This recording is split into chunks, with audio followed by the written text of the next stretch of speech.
माँ दुर्गा, माँ की महिमा तो माँ ही जाने। जहाँ उन्होंने एक बूढ़ी महिला के प्रति अपनी करुणा दिखाई और उसे अपनी पोती की शादी के लिए यमराज से समय दिलाया, जिससे पता चलता है कि उनका प्रेम और करुणा अपने भक्तों पर हमेशा बरसती है और वे कठिनाइयों में भी रास्ता दिखाती हैं। यह कहानी हमें यह सिखाती है कि किसी भी परिस्थिति में अपना आत्मविश्वास ना खोए और माँ दुर्गा की कृपा से असंभव भी संभव हो सकता है। बहुत समय पहले की बात है, जब एक गरीब बुढ़िया अपनी पोती के साथ एक छोटी सी झोपड़ी में रहती थी। उनकी पोती बहुत रूपवती और दयालु थी और बुढ़िया उसे बहुत प्यार करती थी। बुढ़िया का जीवन बहुत कठिन था और उसकी पोती के विवाह के लिए उसके पास कुछ भी नहीं था। एक दिन बुढ़िया बहुत ही चिंतित होकर माँ काली, जो माँ दुर्गा का ही एक रूप है, उनकी पूजा करने लगी। उसने माँ काली से प्रार्थना की वह अपनी पोती की शादी कर सके।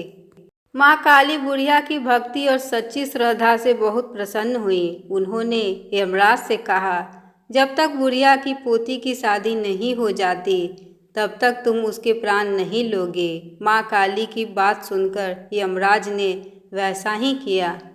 कुछ दिनों बाद बुढ़िया की पोती को एक अचानक वर मिल गया और उसकी शादी हो गई। शादी के बाद बुढ़िया की पोती के जीवन में सब कुछ ठीक ठाक हो गया। जब यमराज बूढ़ी महिला के सामने आए तो उन्होंने कहा, वृद्धा, अब मुझे तुम्हारे प्राण लेने में कोई संकोच नहीं है, क्योंकि तुम्हारी पोती की शादी हो गई है और उसका जीवन सुखमय है। बुढ़िया महिला ने माँ काली को धन्यवाद दिया और कहा, माँ, आपने समय पर मेरी मदद की। आपने उस समय मेरे प्राणों की रक्षा की। आप अपने सभी भक्तों पर ऐसी ही कृपा बनाए रखें। माँ दुर्गा या काली हमेशा अपने भक्तों के प्रति दयालु और करुणामयी होती हैं। उनकी सच्ची भक्ति और विश्वास से हर मुश्किल आसान हो जाती है। हमें जीवन में कभी भी हार नहीं माननी चाहिए और अपनी श्रद्धा बनाए रखनी चाहिए, क्योंकि माँ का आशीर्वाद हमेशा हमारे साथ होता है।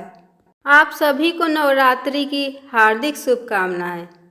शेर पर सवार होकर खुशियों का वरदान लेकर हर घर में विराजी अम्बे माँ, हम सभी की जगदम्बे माँ। जय माता दी।